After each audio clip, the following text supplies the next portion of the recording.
И какво става, хора, вие сте в моя канал, сега ще гледаме поредния епизод на страшни филми от доста.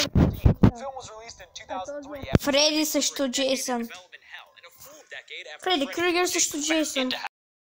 It's a little weird going over this without having rewatched the Elm Street series recently, but I'm not rushing to watch those 7 films after getting through all these Friday films, so we're doing it now. This film is a little mixed bag for me. The whole thing has an air of superficiality to it, compounded by the shallow characters and everyone's fake breasts. Plus, director Ronnie Yu is a big fan of that choppy, slow motion effect and making everyone fly through the air when they're hit by something. Two things that really annoy me. But on the other hand, it does deliver on the matchup of the century, giving us plenty of screen time with Freddy and Jason beating the shit out of each other. You gotta understand just how big this movie was for the horror community. I mean, this coupling is something that horror fans have ached for since the 80s. The studios literally went through a dozen writers and over a dozen screenplays trying to figure out the best way to pit Jason and Freddy against each other. And to this movie's credit, the premise they settled on is actually a pretty good one. The kids in Springwood don't know about Freddy anymore, so he can't affect their dreams, leaving him powerless.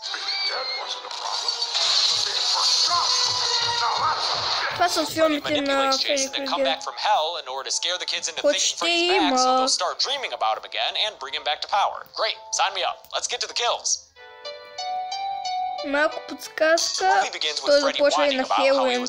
Ама Хелуин ще постигне мега, той да се from the Elm Street movies that really makes me want to watch those right now. And then Freddy says he searched through hell to find someone to kill for him, landing on Jason. Through Jason's mask, we transport to what appears to be Crystal Lake, where a chick named Heather strips down and goes solo skinny dipping, because when you're in these movies, that's what you do. Jason shows up, so she runs through the woods until he appears behind her and impales her against the tree with his trusty machete. I'm still going to count this one as a kill, even though Heather's not actually real, as revealed when she pops her head up and morphs into a bunch of different people. Pamela Voorhees shows up and tells Jason to wake up and get back to killing. Too bad for Jason that she's actually Freddy in disguise, and too bad for us that it wasn't Betsy Palmer. They asked her to do it, but she was very much done with this shit by then. Jason's heart starts beating and he wakes up, walking off into the night to kill again. The movie starts properly with a title card and some dreadful fucking music.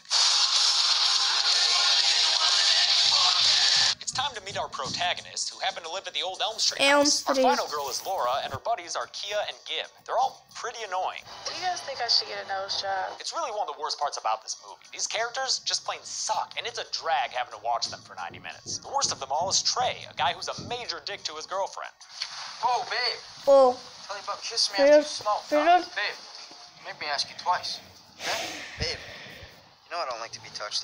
Колко снимал, брашни са бе. Happens as he drinks a post-coital beer. While his girlfriend Gib is in the shower, Jason shows up and stabs him in the back a whole bunch of times, like over and over and over, before folding him up in the bed like a human futon. Babe, you know I can only fall asleep when I'm shaking. Jason inexplicably leaves the other kids alone, who then alert the police, who try to cover up what they think is the return of Freddy Krueger. It's gotta be Freddy Krueger. Hey. Don't even say that son of a bitch's name out loud. Laura overhears the name, and after talking to this goofy-looking officer named Stubbs, falls asleep at the police station right after remembering Freddy's name. This triggers a fun little creepy dream sequence with disappearing bloody footprints, some missing kid posters that look straight out of Harry Potter, and this very, very creepy little girl. Я даже има.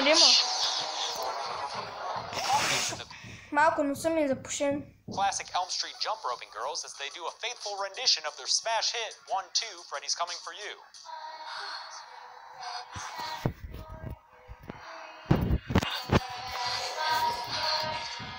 On to more victims, like Trey's friend Blake, who's also a total douche of a human being. You know about feng shui?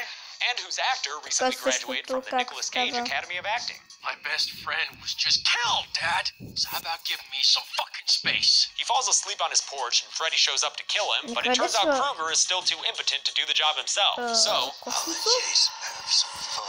Blake wakes up unharmed and finds his father decapitated by Jason. Good catch though, dude. That's some grade A pro ball player material. Sadly, Blake will never end up making it to the pros, because Jason appears behind him and uses his machete to slash Blake to death off screen. Sure, it's an off-screen death, but at least we get to see the hilarity of Blake using his father's head as a shield. Now we go to the psych ward where we meet Laura's ex Will and his buddy Mark. I actually like these guys, because Will is played by John Ritter's son, and Mark, well, that guy's just a lot of fun to watch. They escape the hospital, and then, Jesus Christ, no one dies for like 20 minutes? That is way too long to just be watching these crappy characters lead their crappy lives. No amount of Freddy one-liners can fix that.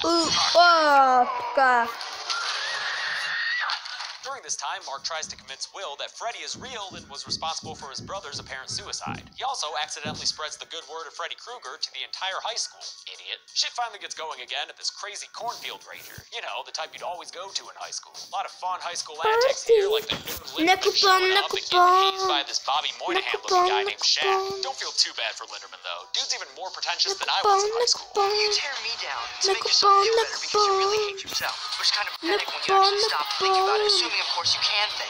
All that makeup waiting on your head. Естествено, защо правиш английски, български видеа? Защо направиш само български? Или защо на Roblox няма звук? Freddy doesn't have the imagination to kill people in different settings. He stalks her around, playing some of his greatest hits, but before he can kill her himself, he erupts from a real-life wound, spitting blood in Freddy's face and disappearing from his dream world. Turns out Jason wants to party too, so he impaled her to the ground with a pipe. In the process, he also kills this ridiculous-looking glow stick guy who was straight up about to rape Gib while she was passed out. It's another scene of sexual violence that I don't think was really necessary, but at least we get to watch Jason murder the would-be rapist with that big old rusty pipe. Fuck that guy. See you later. Jason emerges from the corn stalks like an oversized child of the corn and twists around this giant guy's head in a display of early 2000 CG. Seriously, there's a lot of that in this movie, and it's a real bummer. Shaq lights Jason on fire with some baby-strength gin, but that doesn't slow Jason down at all. Instead, he walks through the cornfield ablaze in a very awesome overhead shot while Shaq runs away in that nasty slow motion. Jason finally puts an end to the farce by throwing a flaming machete through Shaq's back and out his chest. Shaq spits up some blood onto the camera and dies. Also, how the hell did that machete stay on fire? Metal doesn't work that way. To make up for the 20-minute stretch without any kills, Jason goes on a killing spree in the middle of the rave. But all the kills are really fast machete swipes, so they're not all that satisfying. Especially this third one. Look at this. Jason swipe, but then the guy suddenly has a wound in the middle of his torso, spraying blood all over the place. Anyway, I count 6 kills here. Did I miss one? I don't really care. They're all nameless red shirts. Will drives Laura home while she argues with her dad in a weird subplot that doesn't have any reason being in the film. Something about her mom's death and whether or not her dad did it, like Will says he did? I don't know. I have no idea why this is in the movie. Laura runs off with Will to Mark's house, where Mark is having a nightmare about his brother's suicide. Casting here, by the way. Those dudes legit look like brothers. Freddy lights Mark on fire just as Will and Laura show up at his window, so they get ringside tickets to Freddy killing Mark with a face slash. It's a shame, too. I really like this character. But at least Freddy gave him this badass branding, which would make a sweet cover for his comeback album. The kids all get together with Stubbs to hatch a plan against Freddy and Jason. And this is where the movie gets pretty damn bad. Part of it is just spending more time with these shitty characters, including this dude straight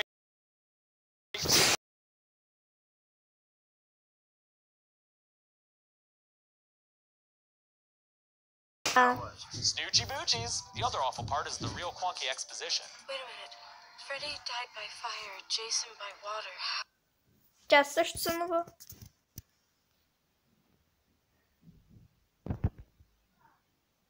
Кажи ми какво е това. Кой е сега? Ми доста забави. Какво?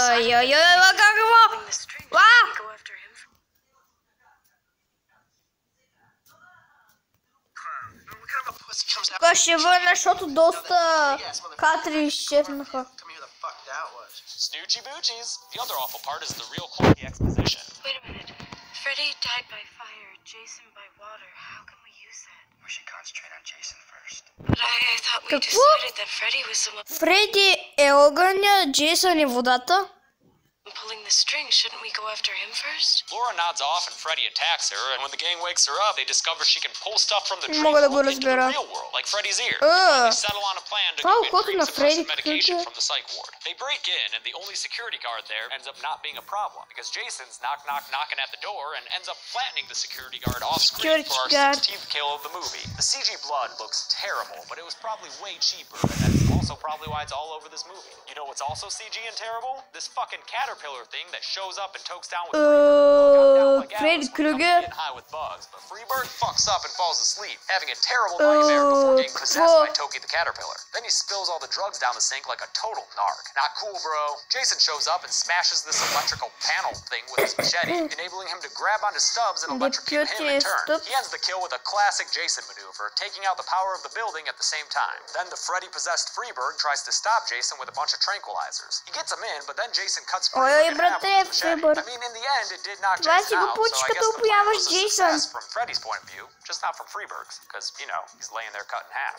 With Jason unconscious, he finds Freddy in Dreamland, and they face off in a boiler room, which was probably a matchup in a WWE... Айде, матч на годината, Фреди срещу Джейсън. It's actually a fun fight. Първи матч.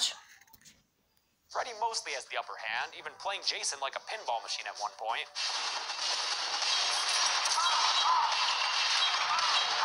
But it ends in a very bizarre fashion, with Freddy figuring out that Jason is afraid of water, which makes total fucking sense considering all the fucking times Jason has handled water just fucking fine in this series. Damn, did these producers not give one Ей, тази серия не можахме да я гледаме. turns back into a weird little naked boy and Freddy jams his finger knife in his brain, causing us to go a level deeper like this is Inception or some shit. I don't know what's going on at this point. Sorry. All I know is that the kids are driving Jason's body to Crystal Lake, which is in New Jersey, 8 hours away from Springwood, Ohio. Whatever though, just roll with it. They put Laura under so she can find Freddy, grab him, and bring him out to the real world. She visits a weird fucking dream world, guys, where Jason is still a kid getting teased by other campers. Не разбирам защо са го направили. Въобще според Джейсън. Той нищо не им направил. To reluctantly give him mouth to mouth, but when he wakes up, the whole thing goes to hell with the van crashing and his body flying out of it. This pisses off Freddy, who attacks Laura and then shows her a flashback or whatever of when he killed her mom. I don't know if I should include this on the count, but Kruger's only got one kill in this thing so far, so I'll just count it out of pity. Here, Fred, take my hand out. What a So, mom. Freddy versus Jason. Freddy doesn't even do any killing. Should be Jason versus Freddy, really. Give the guy doing all the damn work top billing. After Freddy gets all sexual himself, the plan actually works, and Laura pulls him into the real world where he has a fight with Jason inside a flaming burning building, which is what Freddy's afraid of, remember? Freddy died by fire, Jason by water. How can we use This is another fun little brawl, the first part of the gigantic finale. Значи